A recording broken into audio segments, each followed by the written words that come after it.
Hola a todos, bienvenidos y gracias por acompañarnos nuevamente en Dosis de Bienestar por Sanaray. Mi nombre es Lucila y el día de hoy nos acompaña Marta. Bienvenida, Marta. Hola Lucila, muchas gracias. Un placer estar aquí contigo, con ustedes otra vez. Buenísimo. Les voy a presentar a Marta para quien no la había podido escuchar. Marta estudió psicología en la Universidad del Valle de México y tiene maestría en psicología forense por el Instituto Superior de Estudios Psicológicos.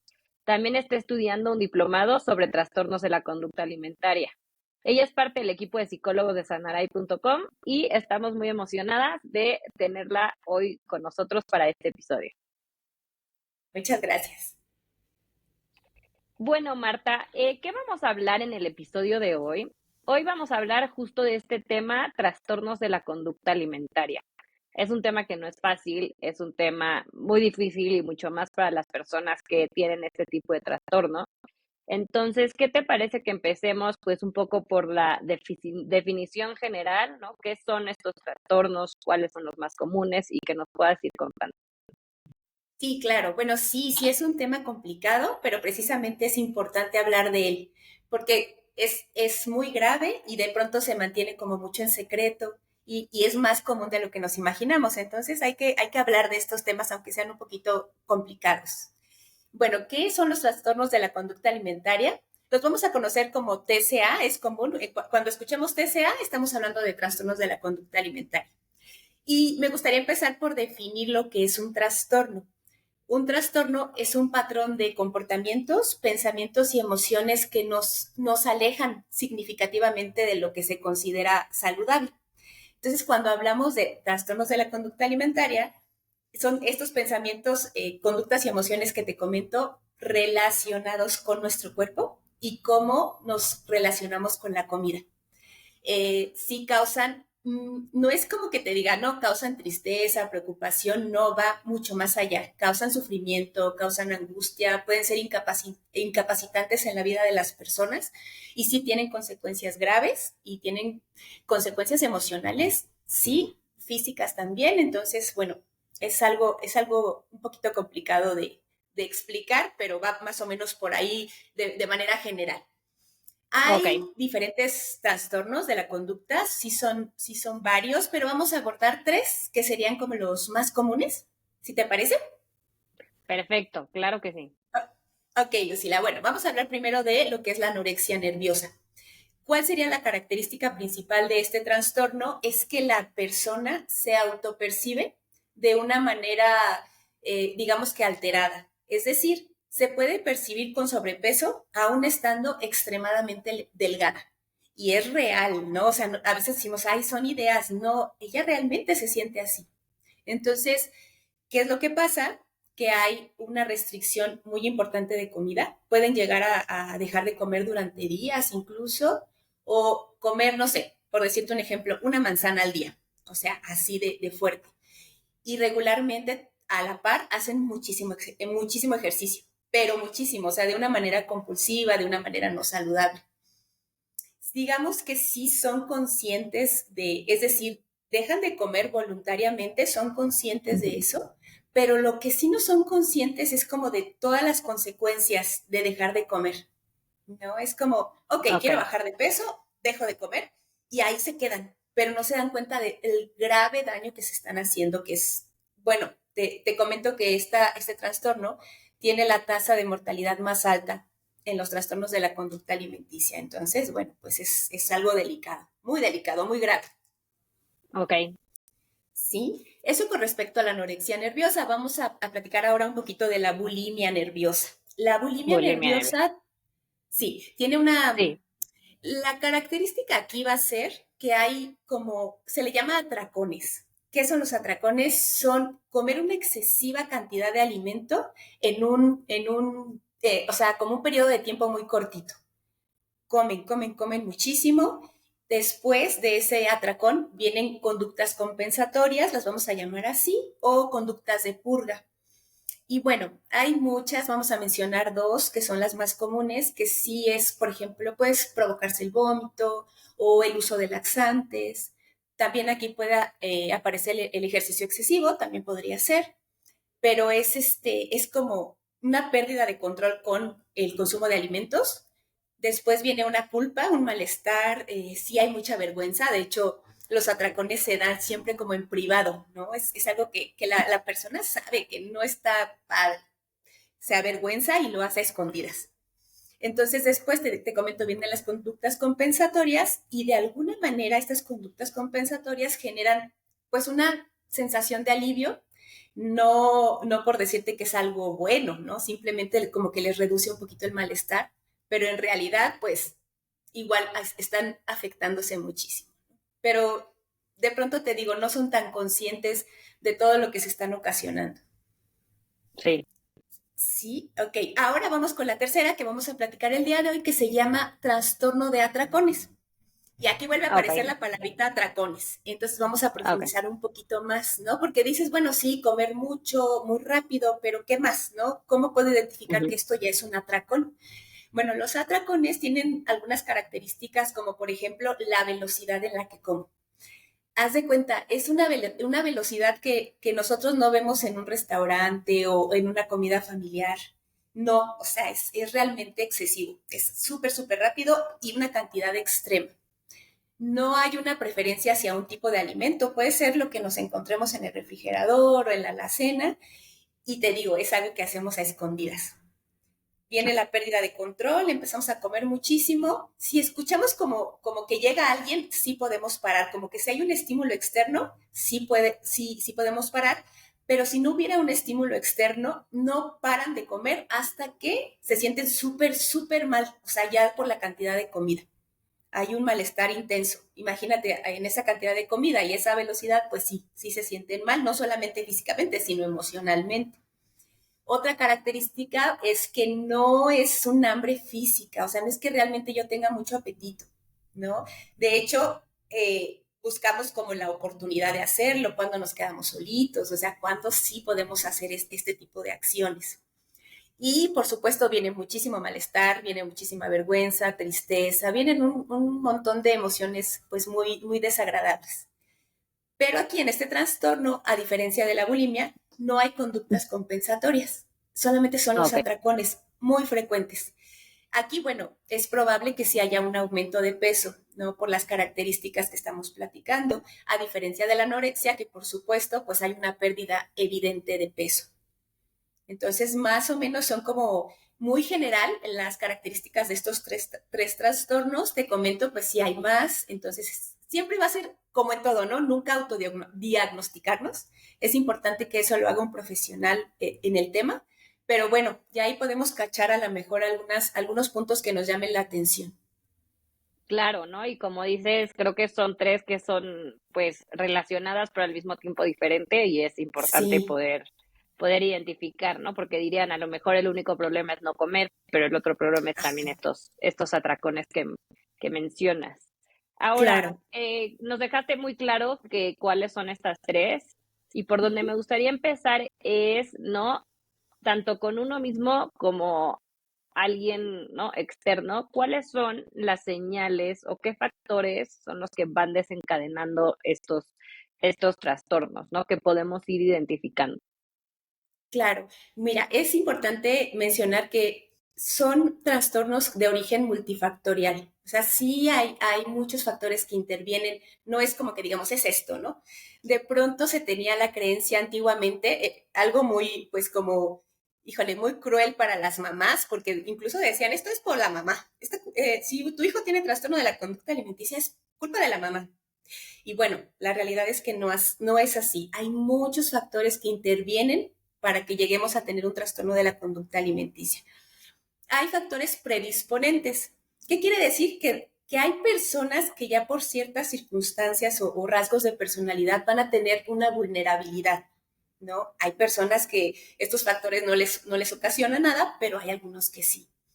Como, bueno, podemos empezar como por lo cultural, que siempre aún en estos tiempos se aplaude mucho como la delgadez, como que es algo Ujú. que, no sé, estamos como en búsqueda o de un cuerpo de cierta forma, una talla, ¿no? Aún en estos tiempos es muy, muy común, o sigue siendo muy común, yo creo. Y bueno, también los estándares de belleza inalcanzables en muchos momentos afectan.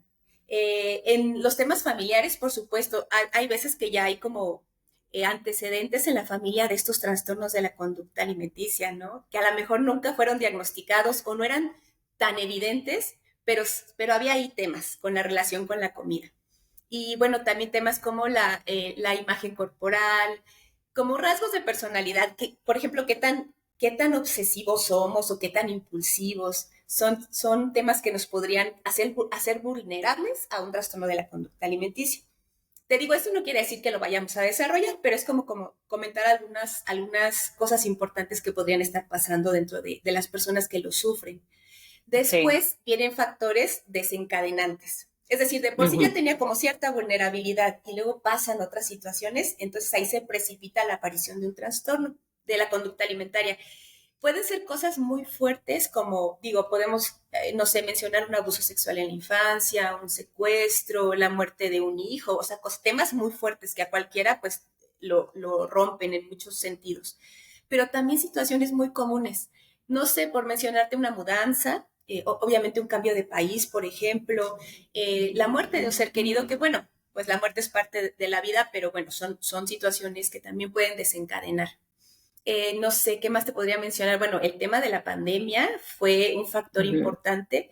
Más allá del COVID en sí, el confinamiento. Estamos viendo muchas consecuencias aún de ese confinamiento. Entonces también entra aquí dentro de estos factores. Y te digo, bueno, no es que si de pronto nos identificamos con algunos de ellos, no precisamente es que vaya a pasar esto, pero bueno, podría ser cierta relación, ¿no? Exacto, como que justo lo importante acá es siempre saber que para tener un diagnóstico como tal hay que acudir a un profesional, pero Claro. acá podemos entender de dónde viene, qué tipo de señales, ¿no? Entonces creo que ya pasamos por los factores y ahora cómo podemos ir identificando pequeñas señales, qué vas viendo en las personas, qué va viendo la persona, como, no sé si podrías explicarnos un poco más por qué la comida, ¿no? O sea, por qué se basan en esto que es el alimento, pues.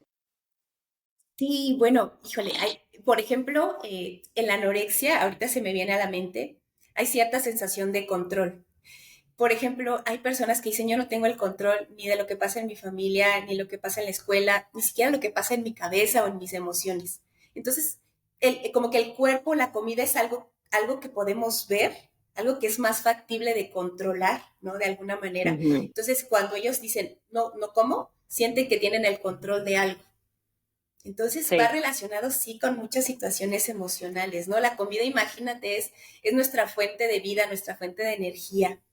Y bueno, ahorita lo vamos a profundizar más, pero realmente no tenemos como una educación nutricional sana. O sea, siempre es pelear con la comida o comer de más, ¿no? A veces nos decían, te lo acabas. Tuvieras o no tuvieras Ujú. hambre, te lo tenías que acabar. Todavía lo hacemos los papás. A veces hay que tener cuidado con ese tipo de temas. Lo vamos a platicar ahorita un poquito más. Pero sí tiene que ver. ¿Cuáles serían como señales de alerta? Obviamente va a depender de cada persona, pero si a nosotros ya nos empieza como a preocupar de manera excesiva mi peso o cómo se ve mi cuerpo, ¿a qué me refiero de manera excesiva? Por ejemplo, que a veces dejamos de hacer cosas por cómo nos vemos, ¿no? Es que llegamos a pensar, no, todo el mundo me va a estar viendo, me va a estar juzgando, no voy a la fiesta, que a lo mejor para mí era muy importante, pero prefiero no ir. Y entonces me voy quedando como sin hacer cosas que yo disfrutaba por el tema con el cuerpo. Con nuestros seres queridos, con los niños alrededor de nosotros, bueno, si vemos temas como que mucha tristeza, como que ya no quieren salir de su cuarto, sí puede haber como que bajó mucho de peso de una manera que no me explico o subió mucho de peso, ¿no? A veces si notamos que las personas empiezan a tomar medicamentos para bajar de peso sin ninguna indicación médica, ¿no? Como que lo escucharon o les platicó la amiga y empiezan a tomar medicamentos para bajar de peso. Sí son signos que debemos de tener en cuenta, ¿no? Es decir, a ver, ¿qué está pasando? Vamos a profundizar más en cómo me estoy sintiendo y por qué. Pero sí, ¿sabes qué, Lucila? También es bien importante. Como Ujú. te menciono, las señales de alerta van a ser muy diferentes. Sí. Pero si no observamos a nuestra familia y ahora con las pantallas, las redes sociales, que ya estamos así todo el día, no levantamos la mirada. cuando nosotros conocemos a nuestros hijos o no sé, sobrinos, hermana, mamá, esposo, ¿no? Porque tampoco es un tema únicamente de mujeres o únicamente de adolescentes, es un tema que puede aparecer en cualquier momento de nuestra vida. Entonces, es observar qué está pasando. O sea, a veces es muy evidente que algo está pasando con nuestros seres queridos, pero si no los volteamos a ver, no va a haber manera que nos enteremos. Si nuestros hijos adolescentes están pasando mucho tiempo en su cuarto, pues sí hay que llegar y tocar, ¿no? Y a lo mejor nos van a cerrar la puerta de la nariz una o dos veces, pero como papás, como adultos, Ujú. tenemos que buscar la manera de llegar a ellos. Esa es nuestra responsabilidad. Entonces ahí es observar, esto no me cuadra, esto creo que no está tan sano, pues acercarnos y hacer intervenciones. Sí, de acuerdo, cuando tú notas que algo no está bien, ¿no? Y mucho, me gustó este tema, no sé si nos puedas decir un poco más como de que no tenemos Ajá. una educación respecto a la alimentación, ¿no? O sea, ¿qué es lo que pasa en las mesas? ¿Qué es lo que pasa? Inclusive me vienen a la mente comentarios que hoy en día pasan, ¿no? Ay, te atascaste las papas, ay, te atascaste esto, Sí, ay, oye, ¿por qué no comes, no? Y entonces siempre creo que es algo que culturalmente tenemos, que se hacen comentarios sobre la cantidad, sobre lo que se come. No sé si sí. nos puedas contar un poco más de eso. Sí, claro. Es que imagínate, de pronto es eso que dices, ¿no? La mamá sirve la cantidad que ella considera que su hijo debe de comer. ¿Y cómo saber eso, no? No tenemos el conocimiento de las cantidades, pero sí deberíamos de conectar con esta parte de decir, me siento satisfecho. A ver, voy a comer, realmente nos lleva a otros temas, pero comer presentes. Ok, ya alejamos pantalla, empiezo a comer de una manera pues despacio, disfruto la comida, el sabor, y naturalmente va a llegar una sensación de que ya estoy satisfecho. Conectar con esa sensación, con esa información que nuestro cuerpo de alguna manera es sabio y no la manda. Entonces, no nos permiten, híjole, creo que desde niños, y como dices tú, todavía creo que es común, no nos permiten decir, "Oh, ahorita no tengo hambre, como más tarde, ¿no? O almorcé mucho, ahorita no tengo hambre", y poder respetar esas decisiones de las personas. Culturalmente también nos dicen, no, hay niños que se están muriendo de hambre o es pecado Sí, dejar la comida.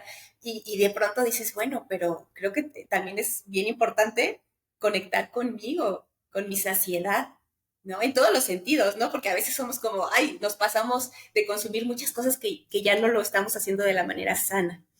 Y los comentarios, por supuesto, no falta el tío que se siente gracioso, que a lo mejor no lo hace tal vez tan consciente del daño que puede causar, ujú, pero que sí hace comentarios groseros, ¿no? O sea, este tipo, o sea, como para qué. Es importante preguntarnos para qué hago este comentario, o sea, no. Y luego dice, no, es que ya no se puede decir nada. Bueno, la realidad es que hay gente que es vulnerable a esto y hay que tener esa consideración, ¿no? Sí podemos hacer cambios pequeños desde casa, y también como papás podemos intervenir, oye, a este tío que hace las bromas todo el tiempo es, oye, ¿no? O sea, sí podemos intervenir, creo que debemos hacerlo y tenemos todo el derecho de hacerlo, porque tenemos que hacer estos cambios pequeñitos, Lucy, que de pronto dices, no es que las generaciones sean de cristal y que ya no se pueda decir nada, es que tenemos que aprender a respetar los procesos, los cuerpos, como para qué opinar, ¿no? ¿Quién nos está preguntando cómo me veo o si ya subí o bajé de peso? Muchas veces no es necesario. Podemos preguntar cómo te sientes, cómo has estado, o sea, otro tipo de preguntas que no tienen que ver con mi aspecto físico. sí, totalmente de acuerdo. La verdad es que hacemos muchas preguntas, comentarios y creo que hay Sí, otra manera de verlo y nunca sabes, ¿no? Me sí, parece así un muy es. buen punto que llevarnos a casa en cuanto a esta educación que necesitamos sobre el tema. Ahora, Sí. regresando un poco al TCA y esto que nos contabas, ¿nos podrías hablar un poco más de cómo se trata, ¿no? Una persona ya diagnosticada, cuáles son los tratamientos que hay, cómo se involucra la familia, cómo se manejan estas situaciones, Marta. Claro, bueno, mira, sí, la familia va a ser un punto bien importante. La familia, cuando la familia se involucra y tiene la capacidad de decir, ok, tenemos que hacer cambios, los hacemos, son una gran ayuda. Hay veces que no vamos a contar con el apoyo de la familia o hay veces que estamos solitos, ¿no? También se puede trabajar, pero si se tiene esta red de apoyo, a veces incluso no es la familia, pero sí tenemos amigos, gente cercana, es de una manera, pues sí nos ayuda muchísimo. ¿Cómo vamos a empezar el tratamiento? Es siempre se inicia con una entrevista especializada, profunda, para conocer el estado mental y emocional de la persona. Porque en base a eso no solo hacemos el diagnóstico, sino que también hacemos un plan de tratamiento. En general, ¿qué va a pasar? Bueno, vamos a enseñar técnicas como para controlar nuestras emociones, manejar emociones, autocontrol, por supuesto, cómo romper estos pensamientos rígidos que a veces ya tenemos y que nos causan tanto conflicto. Pero sobre todo, ¿sabes qué, Lucila? Hay que profundizar en temas fuertes, porque es una realidad que los TCA muchas veces son como una punta del iceberg. Hay muchísimo por debajo, hay muchísimo por detrás. Haz de cuenta que es como si el TCA es resultado. La mayoría de Ujú. las veces es resultado de muchos otros factores. Sí, como te comentaba hace ratito, pueden ser temas de abuso, pueden ser temas de trauma, depresión, ansiedad, temas con nuestra autoimagen. O sea, puede ser una infinidad de cosas que tenemos que trabajar. Entonces, trabajamos el síntoma, que es el trastorno de la conducta alimenticia, pero vamos profundizando más para resolver realmente el problema de raíz. Porque te comento esto, siempre, casi siempre, bueno, no puedo decir que siempre, pero casi siempre es el resultado de otras necesidades no cubiertas, emocionales, físicas, de este tipo. Sí, completamente de acuerdo. Y cuando, a ver, obviamente, ¿no? Nos diste la definición y entendemos cuáles son los trastornos. ¿Cuándo, digamos, hay etapas, ¿no? O sea, cuando estás en una etapa que pues estás empezando y puedes hacer algo ahorita y cuando ya se torna en una etapa donde tiene que intervenir más personas. ¿Cómo podemos darnos cuenta de eso? Sí, bueno, ahí sería importante que haz de cuenta que la pauta nos la va a dar el especialista, ya sea, por ejemplo, de entrada podemos acudir a un médico, ¿no? Eh, Ujú. siempre va a ser importante la revisión médica, a ver cómo estamos, que nos manden a hacer estudios y ver realmente cuál es nuestra situación, porque ya podemos estar muy afectados o todavía no, ¿no? Apenas a lo mejor va empezando el trastorno de la conducta alimenticia. ¿Qué es importante? Si ya observamos una pérdida de peso significativa, hay que acudir inmediatamente. Bueno, si es extremo, hay que acudir siempre al hospital, ¿no? Es eso lo primero. Si empezamos nosotros a sentir como, ay, algo me está pasando con la comida, con mi cuerpo, sí, lo ideal sería acercarnos a la persona que tengamos de mayor confianza. Pueden ser nuestros papás o puede ser nuestra hermana, pero ¿sabes qué? Me estoy sintiendo diferente, estoy sufriendo, o sea, algo está pasando, no sé qué, pero algo está pasando, como acercarnos ahí, ¿no? Si ya tenemos temas complicados como la anorexia, es de verdad muy importante pedir ayuda porque está en riesgo la vida de la persona. Entonces, va a depender de eso. Te digo, depende de la gente a tu alrededor que se dé cuenta o que tú de veras tengas la fuerza de pedir ayuda, ¿no? Sí. De hacer la vergüenza a un lado, el miedo, porque sí, también da miedo, da vergüenza, dan muchas emociones, pero es pedir ayuda. Y va a ser muy subjetivo, va a depender de cada persona. Entonces, sí es como complicado, pero dependería de eso. Lucila, es como si ya vemos que estamos perdiendo mucho peso, al hospital. Ok, de acuerdo. Ujú. Sí, Y bueno, creo que ya tocamos como los puntos más importantes. ¿Qué recomiendas en la sociedad? ¿Qué recomiendas a las familias? ¿Qué recomiendas a las personas? Me parece que debe de ser un tema importante porque al final, pues, tenemos que ver la sí, comida prácticamente en nuestro día, es parte de nuestro día a día. Creo que a diferencia de otros trastornos o adicciones, puedes evitar el alcohol, puedes evitar las drogas, pero la comida no la puedes evitar. Entonces, ¿qué le recomiendas a claro. estas digo, a las personas que se identifican y que ya se sienten que están dentro de un trastorno, como siempre, acudir a un médico, acudir a un profesional de la salud? Pero, ¿qué le recomiendas a estas personas que están ahí, que están teniendo conflictos con la comida, que están teniendo algún tipo de relación, a lo mejor no tan grave, ¿no? A lo mejor no han llegado a tener un diagnóstico. ¿Qué le recomiendas? ¿Qué podemos hacer como personas, como sociedad en esta relación con la comida? Ok, sí, lo importante va a ser cambiar, te comentaba estos pensamientos como que de Sí, pronto son muy rígidos, ¿no? Es realmente qué es lo que vale la pena y qué es lo que no. No somos únicamente un cuerpo, a veces te digo es como lo más visible, lo que podemos como, sí, el cuerpo, ¿no? Pero tenemos que contactar o conectar con otras partes de nosotros, de nuestro ser. que no van ahí con el cuerpo que tengo que tener, además, ¿para qué? ¿No? ¿Es realmente para mí o es realmente para la gente que opina o porque quiero gustar? ¿No? Porque tenemos como también esas ideas de que lo que gusta es un cuerpo de determinada manera. Tenemos que conectar con cosas que no van con el cuerpo, que a lo mejor son qué es lo que yo quiero, qué es lo que quiero lograr, qué me apasiona. Y si no tengo ahorita en este momento es buscar algo que me guste realizar, que me apasione, que me haga sentirme vivo, que no tiene que ver con mi cuerpo. Y por ejemplo, ahí hablábamos en alguna ocasión de lo que es conectar con el presente o con el aquí y el ahora. Eso nos podría ayudar muchísimo. Como hacer esa diferenciación. No solo somos un cuerpo, somos una mente, somos un espíritu y hay muchas cosas más importantes que eso. Cómo romper con esos patrones de pensamiento va a ser un poquito complicado, pero sí podemos empezar a hacerlo, ¿no? Como también el ejercicio es una herramienta maravillosa cuando empezamos a verla no como un castigo porque comimos, no, porque tiene muchos beneficios a nivel neurológico, hormonal, emocional. Empezar como a cambiar esos patrones de conducta. Y te digo, por ejemplo, con el ejercicio tenemos que adaptarlo a nuestra vida. No es como una opción, de verdad es una necesidad. No necesitamos pagar el gimnasio carísimo, no necesitamos una hora, podemos tener un espacio de 20 minutos en nuestra casa, ¿no? Salir a caminar, salir a correr. Este tipo de, a veces queremos todo o nada, y no, o sea, podemos ir de poquitos en poquitos. Eso es algo que nos podría servir muchísimo. Cosas como, por ejemplo, volver a conectar con la gente, no a través de las pantallas, salir con una amiga, ¿no? Con una prima, reírnos, como desconectarnos de esta parte que nos tiene, sí, muy, muy pendientes de nuestro cuerpo, de nuestro peso, ¿sí? Ujú. Y recordar que no hay alimentos prohibidos, que la comida puede ser muy variada y puede ser saludable.